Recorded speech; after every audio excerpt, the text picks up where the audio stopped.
Hai semua, selamat datang di channel Baca Saham.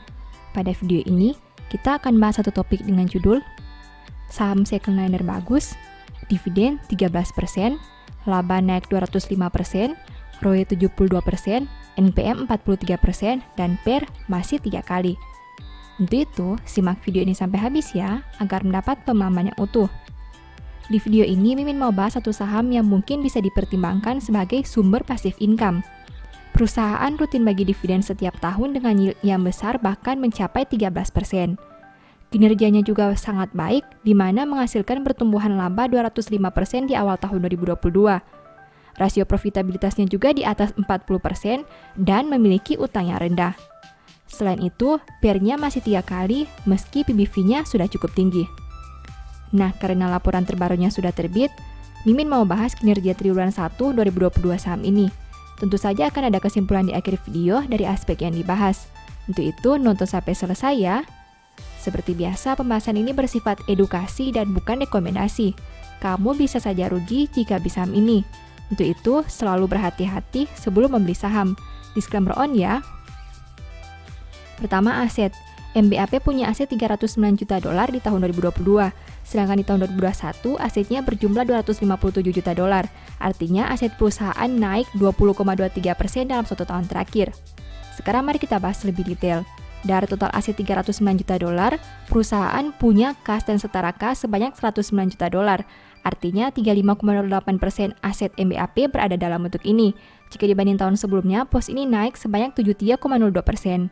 Selain kas dan setara kas, ada juga investasi jangka panjang. Dari total aset $309 juta, perusahaan punya investasi jangka panjang $83 juta. Artinya komponen ini punya porsi kedua terbesar di dalam aset MBAP. Jika dibanding tahun sebelumnya, pos ini tetap atau tidak mengalami perubahan. Kedua, liabilitas. MBAP punya liabilitas $64 juta sampai triwulan 1 2022. Sedangkan di tahun 2021, liabilitasnya berjumlah $57 juta. Artinya, hutang MBAP naik 12,28% dalam 1 tahun. Nah, dari total liabilitas $64 juta, perusahaan punya utang pajak sebanyak $21 juta. Artinya, 32,81% hutang MBAP berada dalam bentuk ini. Jika dibanding tahun sebelumnya, pos ini naik 40%. Selain utang pajak, ada juga biaya masih harus dibayar.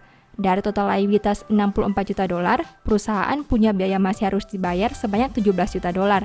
Artinya, komponen ini punya porsi kedua terbesar di dalam liabilitas MBAP. Jika dibanding tahun sebelumnya, pos ini turun sebanyak 32%. Ketiga, ekuitas.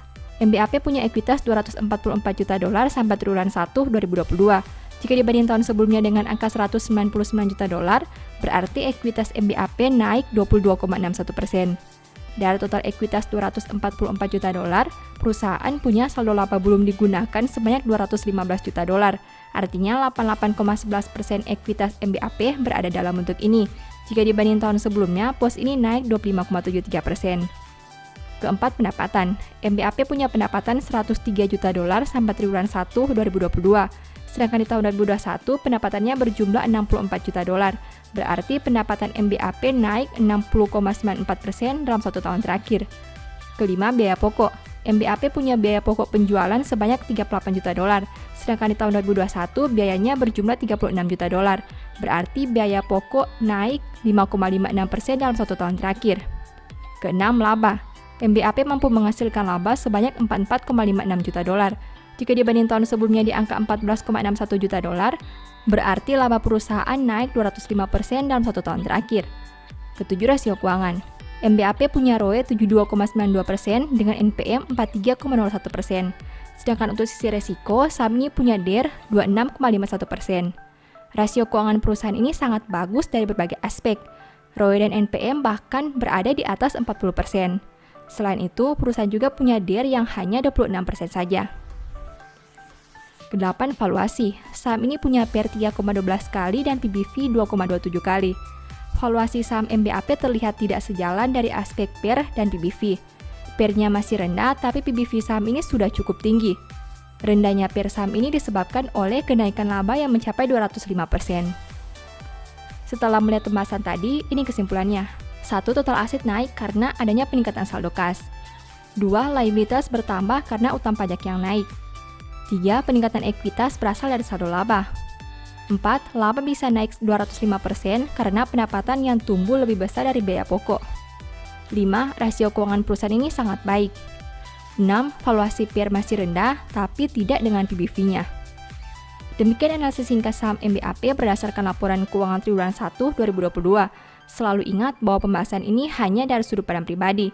Tidak ada jaminan pasti profit dan mungkin saja kamu bisa rugi jika beli saham ini. Sebagai informasi, di tahun 2022, Mimin menulis e-book baru dengan judul Cara Cepat Analisa Laporan Keuangan.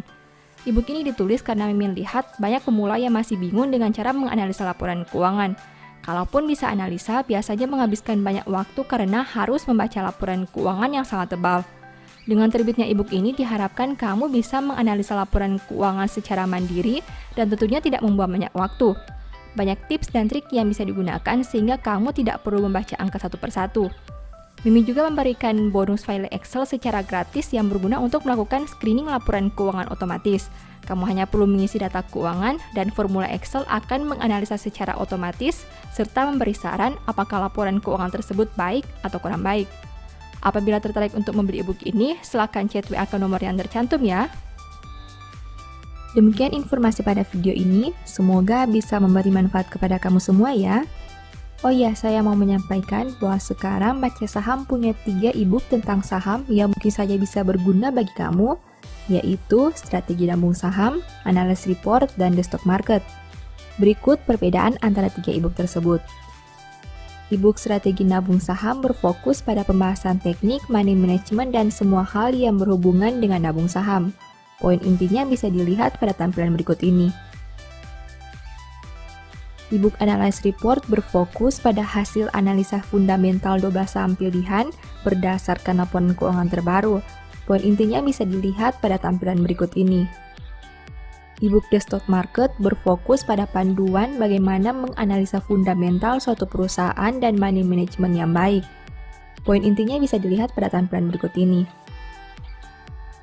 Apabila kamu tertarik membeli salah satu dari 3 e-book tadi, silakan chat WA ke nomor yang tertera di layar ya. Ingat, hati-hati terhadap semua jenis penipuan yang mengatasnamakan baca saham. Baca Saham tidak pernah mengelola dana ataupun melakukan penjualan produk di luar Instagram, YouTube, dan Telegram resmi Baca Saham. Sebagai penutup, saya mau mengutip satu statement yang semoga bisa menjadi semangat bagi teman-teman. Seorang kawan memukul dengan maksud baik, tetapi seorang lawan mencium secara berlimpah-limpah. Thank you.